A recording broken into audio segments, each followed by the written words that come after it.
Straya basketball. Give me the ball, cause I'm gonna dunk it. Yeah! NBA Straya, how are you going? How you going? Are you good? You should be. Why is that, Jim? Well, it's Thursday, March 26th, all day. And I'll tell you what, the Sonics are on the way back. Maybe. We'll get to that in a second. I'm your host, James Clements, here at Larry Armour Studios. This is NBA Australia's best and worst stuff of the day. Let's start with the daily. Is it some sort of whip around, Jim? Is that what it is? Yes. Adam Silver got up in front of the media. Hello, it's very nice to see everybody here. Okay, Adam. But anyway, the biggest news to come out today was obviously I'm all decked out in the Sean Kemp t-shirt, the Sonics hat. The Board of Governors apparently unanimously, approved a vote for the NBA to explore bids and applicants to expand for two teams exclusively in Las Vegas and Seattle. Doesn't necessarily mean both. Doesn't mean specifically any. But this is essentially them going, righto, we've voted to kick the tires on seeing how much money we can all make. I mean, who am I to turn down $500 million free dollars? Like, I certainly wouldn't. So I can't imagine the NBA owners wouldn't either. Because as we've seen time and time again, the numbers $7 to $10 billion range for each team keep getting thrown around. So we're going to go on the conservative end, say $7.5 billion each. Boom, $15 billion to split between 30 existing NBA owners. It's a cool $500 million, $500 million each. Don't mind if I do. Good job if you can get it. $500 million for doing nothing. Yeesh. Anyway, so this is good for the Sonics. Because I feel like this is... The unanimous part was kind of nice. Adam Silver did come out and say, there were some team owners who had some reservations and some questions, but we're going to discover what the problems could be as we decide and go through this process. So, okay, Adam. I'm going to talk about this more on tomorrow's bigger NBA show, but I feel better that it was unanimous today. And essentially, once someone just sees the dollar signs, it's like Mr. Krabs from bloody SpongeBob. Just like, there, that's $500 million there, boyo. Ding, ding, ding. Off they go, right? Anyway, Adam Silver also talked about tanking today. Basically, apparently it was unanimous that they need to change the tanking rules and to do it before the draft this June. So there's going to be a special Board of Governors sesh, which I just assume is they all sit around with a couple of slabs. That's what a sesh means to me, but that's all right. In May, they're going to try to deal with it all. We're going to fix it. We're going to fix it. Full stop, he said. And he also came out and talked about the 65-game rule. And it was kind of weird because, yes, Adam Silver agrees with you, mate, Jim. I think it's fine. Stop your sooking. Seriously, it's not hard to ask, for a basketball player to play 3/4 of the NBA season, is it? And that's the thing. People have kind of shut up about load management, haven't they? Because this has kind of worked enough that it's gotten rid of load management out of the conversation, which is good. It's fantastic. The only time you ever see anyone actually sort of missing these games is basically managing injury returns, and I think we're all kind of okay with that. It's the just missing games because there's too many of them that we all had a problem with, and if you're making sure that people play 65 to get these awards, I'm for it. Adam Silver apparently... Same. He said, I'm not ready to say it's not working. It is working. I'm not ready to say because there's a sense of unfairness for one player that the rule doesn't work.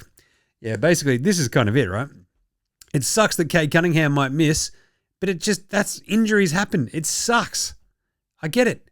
But geez, 65 games, stop getting your knickers in a twist. Right, let's do some game wraps today. 12-game Thursday, and it was awesome. It started off with an absolute belter between Atlanta and Detroit. 130-129. The Hawks, Kaka, win in overtime. This game ruled. Jalen Duren had the shot to win it at the end. Jock Landale scared him.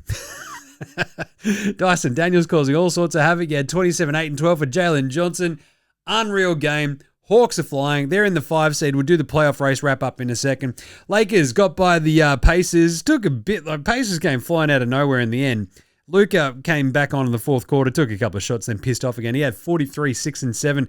Nembhard had 19 assists. But anyway, 137-130, good win for the Lakers. The Sixers got Joel Embiid and playoff PEDP back. and smash-em-rated the Bulls. 157 in regulation to 137. Now, I've brought this up before, but the Chicago overs can't go wrong. 35, 6, and 7 for Embiid, 23, 9, and 12 for Giddy Up.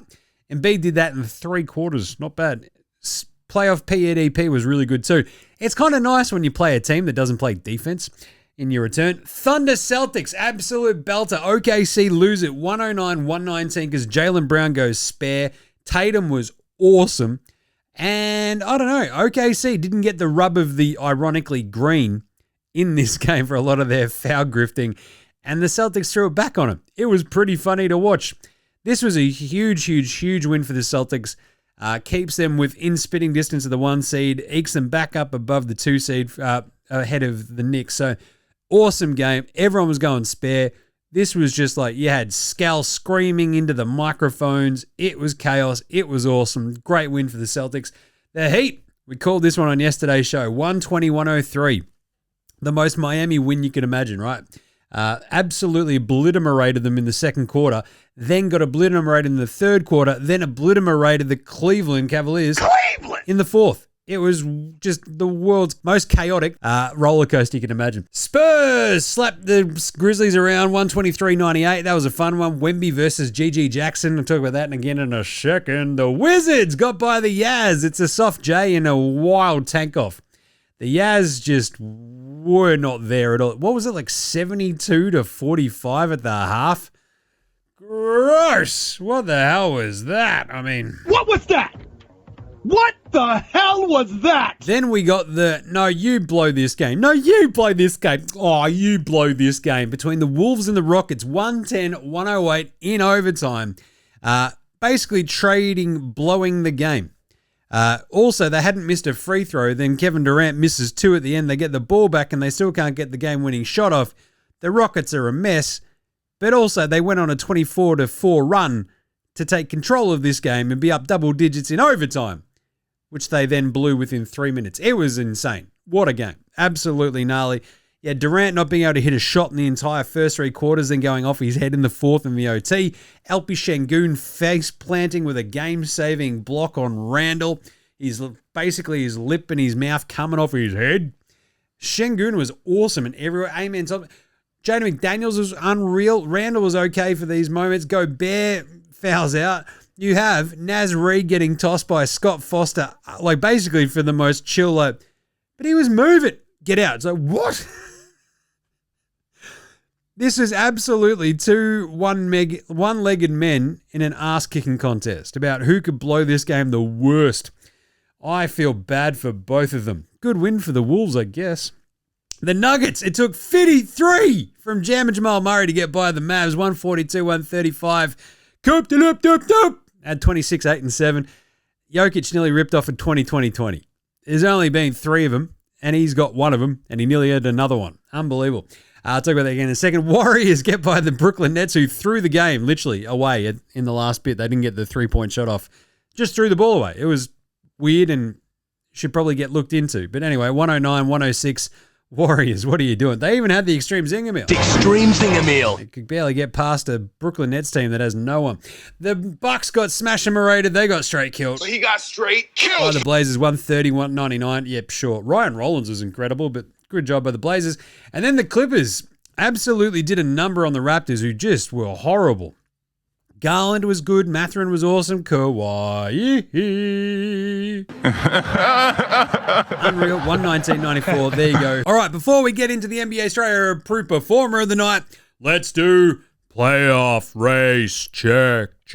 What happened in today's games? What does it matter for the playoff race? Well, the Pistons losing was a bit of a tough one against Atlanta. They're only 4 games up on the Celtics, though. They should be fine. 10 games to go. Pistons will probably hold on. Celtics, though, then eked up half a game ahead of the Knicks, who didn't play today. 48-24 in the second spot.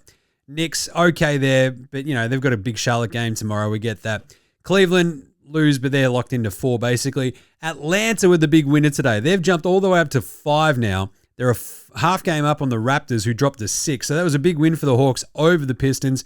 Raptors, that was a bad loss again. They're only a half game up on the Sixers, who are in the 7 spot. Their win today helped them stay in 7. Miami, their win today vaulted them up from 10 to 8. They're a half game ahead of the Hornets and the Magic. Hornets dropped down a half game behind the Heat. One loss behind them as well. And the Magic are just reeling. They've lost 6 on the trot. In the West, OKC, look, losing that is a bit of an interesting one. They're only 2 games up on the Spurs right now. So just keep an eye on that. Spurs win. They've won 7 on the trot. They're cruising. Lakers, they're basically locked into the 3 almost-ish. They're only 1.5 games up on the Nugs, but I think they'll be fine. And they've also got the head-to-head, I think, there. So the Nuggets move into 4 with that awesome back-to-back pair of wins yesterday and today. They're 46 and 28. So they're the same amount of losses as the Wolves, but they're a half game up on them in the 5 spot. They've got one more win. And the Rockets, reeling. They dropped below the Wolves from 5 down to 6. 43 and 29 now. Brutal loss for them today. The Clippers jump into 8 ahead of the Blazers. Well, they're staying in 8. They're ahead of the Blazers by a half game, 20 to 20 and a half games back. 37 and 36 for the Clippers, 37-37 for the Blazers. And the Warriors, with their sneaky win, they just sort of stick around. They're like 35 and 38, 1.5 games back of the Blazers. Maybe locked into the 10, close enough to it. So there's the playoff race. Who's the NBA Straya Pro Performer of the Night?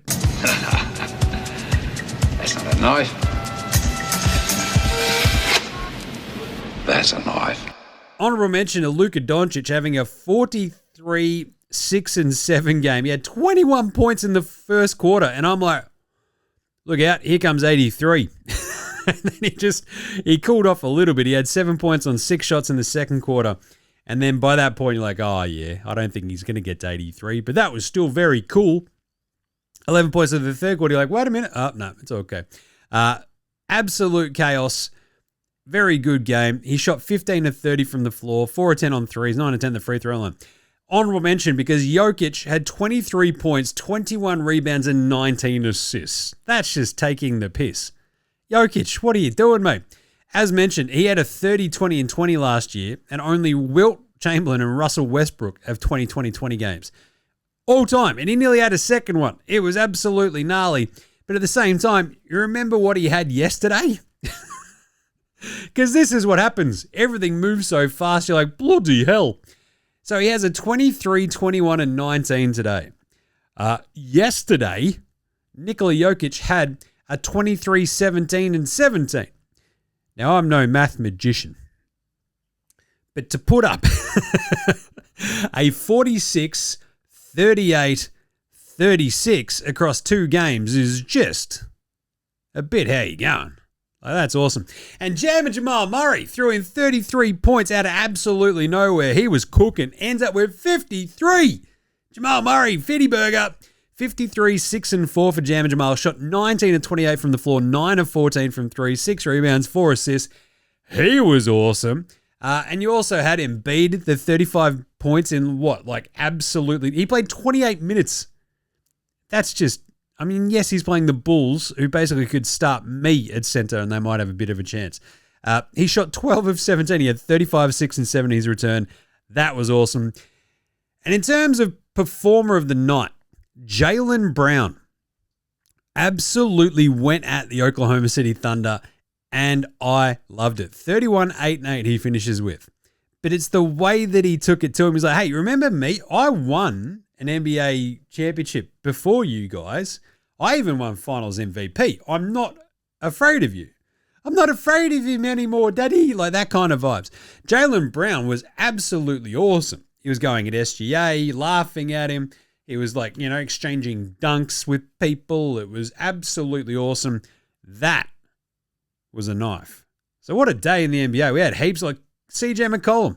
Carved it up. Helps winning the game over Detroit for Atlanta. That was unreal. Kawhi Leonard torching Toronto. Paul George in his return. 28, 6 and 4 with 4 steals. LP Şengün and KD both having 30 and getting them back into that game and then promptly losing it. Gui Santos had 30. Like, it was awesome. What a day. Who was the Spud of the night, though, Jim? Spud. Spud of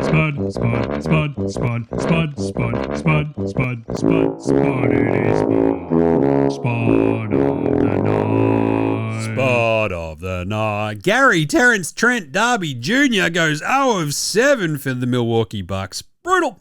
0 of 6 for Cam Spencer as well. Not great. You get that on the big jobs, though. 1 of 7 for Tari Eason. God, he was horrible at times. You're like, what was that? What the hell was that? What was that? What the hell was that? You had 3 of 13 for Reed Shepherd.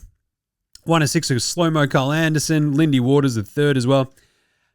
But really, the spud of the night, I mean, we might have to, break with tradition. And I think we might have to give this to a coach because what Ime Udoka was doing in the final 3 minutes of that Houston Rockets game should probably see him put in jail. It was absolutely coaching malpractice. He didn't know what was going on.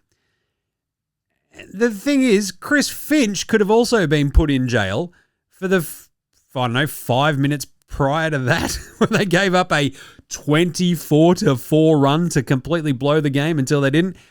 Both of them. Spuds, as I said, I think on Twitter, I feel ashamed for both of these teams. Carlton beat Richmond 2 weeks ago. It was the most lossiest of wins you could ever imagine. And for the Wolves, I mean, do you feel good about that? And the Rockets, what the hell are you doing? You're both Spuds. Anyway, I would also very much like to thank our good friends, Alex Caruso for putting on a Carew show, Bones Highland, and Derek White for all going and shooting. Yeah! Chill. That's right. We got 3 blokes shooting 311. And another instance of Derek White being maybe the all-time 311 leader. Just saying. All right, but who was old mate no mates today? Old mate no mates. Old mate no mates. Old mate no Old mate no mates. mates. Old mate no mates. Old mate no mates. Who's got no mates today? Poor Naz Reid. There's like a bloke who's like, yeah, you know, I thought I'd gotten to legal defending position. It was a offensive position, driving into the dude. Alpi Şengün was moving, he reckons. He's like, but he was still moving, Scott. And Scott Foster goes, get out, you. And Naz Reid's like, what? Kicked him out. It was the most Scott Foster, nothing sus going on here kind of game. Adam Silver's like, there's nothing to see here at all. Scott Foster is definitely not bet on this game, I assume. So yes, everyone here is completely convinced that this is above board. You've done a great job here. But that was the weirdest. Naz Reid was even the commentators were like, what? He was just chatting with Scott Foster. If he dropped a word in there that you're not allowed to, maybe. But Jesus, talk about old mate, no mates. It's like Naz Reid. I thought everyone liked Naz Reid. Pantsing of the night. Jesus, some pantsings. There was about 5 pantsings by Wemby because he had 5 blocks, I think, in the first half. And it was just like, sure. It's just what he does now. He finished the game with 7. It was pretty gnarly. Bit of a pantsing on the game winner attempt from Kevin Durant that your man's Rudy Gobert just sort of slapped. That was pretty funny. My favourite pantsings, though, Jaylen Brown. Bit of Jaylen on Jaylen violence. Too many Jaylens in the NBA. So many Jaylens in the NBA. Woke up, another Jaylen in the NBA. Jaylen Brown got Jalen Williams real good. Yammed on him.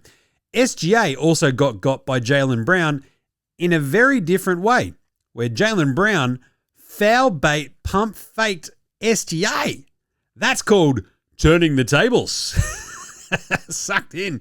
SGA couldn't believe it. Jaylen Brown was laughing at him. He was like, this is what you do to everybody, you idiot. GG Jackson versus Wemby, though, was probably my favourite. Competing pantsings going back up the other way. GG Jackson gets Wemby pretty nicely, and then later Wemby just goes, give me the ball. And absolutely hammers one on GG Jackson. It was very sick. I enjoyed that. Some good, cross pantsing. And Şengün's game-saving swat where he faceplanted the floor on Julius Randle was a bit of a pantsing too. He got up so high. That was awesome. Way to go, Şengün. That's a pantsing. Finally, better than Lonzo Ball, Bronny James, and Ben Simmons. Lonzo was the best player in high school. He was the best player in college. You think he'll get to the pros and be like, I made it to the pros, now I can be average. He's coming for everybody. Coming for everybody. There's plenty of actually decent ones today because, I don't know, there's lots of very good young players. But my favorites were probably Julian Reese against the Utah Jazz today. Who he play for, Jim? Who that old lady? Who he play for? 26 points, 17 rebounds, 2 blocks. Off he goes. Washington's very own Julian Reese against the Utah Jazz. Awesome game. He joins Kyle Filipowski and DeAndre Ayton as the only rookies since the start of the millennium. That's 2000. To have those numbers, 26-17 on 75-plus field goal percentage. He shot 12 of 16. That was awesome. What a game. But also, Ryan Rollins. What a game by the young man. Just for the Milwaukee Bucks, they're getting their heads kicked in. Didn't matter. He had 36, 4, and 4. They only scored like 99, wasn't it? Jesus. Ryan Rollins can play a bit. Don't mind him. He had 13 of 26 shooting, 6 of 12 from downtown. And Gui Santos, I mentioned him earlier, 31 points, 3 rebounds, 1 assist, 2 steals, 11 of 16 shooting, and 4 of 6 from downtown. All better than Bronny James, Ben Simmons, and Lonzo Ball today. All right, Australian Player Watch. Let's do it. Your man's giddy up. Josh Giddey was very good today. Lost to the Philly. 1, 2, 3, 4, 5, 6s. 23 points, though. 8 of 13 shooting. There was not much defense being played in this game. 3 of 6 from downtown. 4 of 4 from the free throw line. 9 rebounds. 12 assists. Bloody hell. 1 block and 4 turnovers. And Gids is doing the same thing he kind of did last year. Down the stretch. Absolutely on fire. Loving it. Pay attention to see how he goes. Lockie Ulbrich also got out there for 6 minutes in that game, which is kind of neat. What did he have? 2 points, 2 rebounds, and I think he was a plus 13 in 6 minutes. Not bad. Good size. Dyson Daniels in that win over Detroit. He was instrumental. He was absolutely awesome. 16 points and 8 of 14 shooting. 0 of 1 from downtown, but you get that on the big jobs. 13 rebounds, 4 assists, 2 steals, and a block. The Great Barrier Thief was bloody everywhere. His defense was absolutely unreal. And Rock'em Sock'em Block'em Jock'em Landau played 28 minutes as well. 5 points, 10 rebounds, 2 assists and a turnover. Shot 2 of 5 from the floor, 1 of 4 from downtown. And as mentioned, scared Jalen Durant into missing the game winner. It's pretty good defense using those eyeballs by Jock. Jinglin Joe Ingles and Rocco Zikarsky, both did not play coaches' decisions today. And we also got Aussie Matty T play 19 minutes against the Milwaukee Bucks. I'm pretty sure that's what it ended up as, unless he played the last couple. No, 23 minutes. He had another 3. 14 points, 5 of 7 from downtown, 3 of 5 from downtown, rather.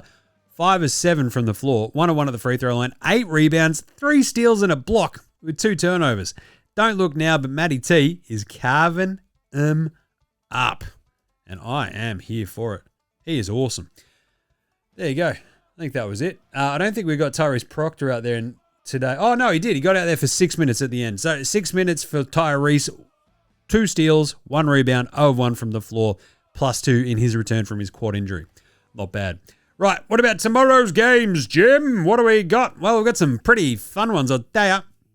Remember, you can find all of our picks over at Dabble. The link is in our show description or the social bios. Off you go.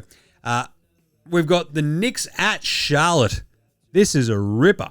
You've got the Knicks absolutely fighting for that 2 seed at the moment. Boston has snuck ahead of them. Charlotte right there in the thick of things. It's very, very, very, very fun. The Knicks defense has been a lot better. Charlotte at home are very good. The Hornets are 1.5 point favorites. And I think I'm going to take the Charlotte Hornets in this one. I think their weapons, it's going to be very, very fun to see. But you can't tell me this would not be an absolutely awesome playoff series in round 1. I mean, this just signed me up. So the Knicks might get them, but I'm going to go with Charlotte. I don't mind what they're doing right now. So we'll go Charlotte minus 1.5. Then we've got New Orleans at Detroit. The Pistons on a back-to-back. I'm actually going to take the Pelicans plus 5.5 because that's what I did yesterday. Pelicans are just sort of like super duper solid. They compete even with the good teams because they've just got all their dudes and they're not tanking because they've got no reason to. So I'm going to take the Pels plus 5.5. Bit of size as well, right? Especially on the wings and with Zion out there. We'll take the Pels up against the Pistons. Then we've got Sacramento at Orlando. Bit of a stinker. We're going to take the Magic Men minus 15.5 at home against a horrible Kings team. Because Orlando need to smash them. They need to smash them, or else what are you doing here, fellas? So I'm going to go the Magic. Right, so tomorrow's show, we're going to do all the power rankings and all that sort of fun stuff as well. It's going to be a good one. But that's it for today. That is it. So you can find all of our picks over at Dabble. You can support the show with buymeacoffee.com/NBA Straya. We'll have our exclusive members only show go up. That's over there, buymeacoffee.com/NBA Straya. So go check it out. But that's it. Best and worst of the NBA today. It was an awesome day. So tune into NBA Straya every day for everything NBA. Subscribe or I will fight ya. Big thanks to From Oslo for the intro and outro song. Go support the show. Jump in the comments. Follow us on the socials. This is NBA Straya saying look after yourselves, would ya? And later, hosen.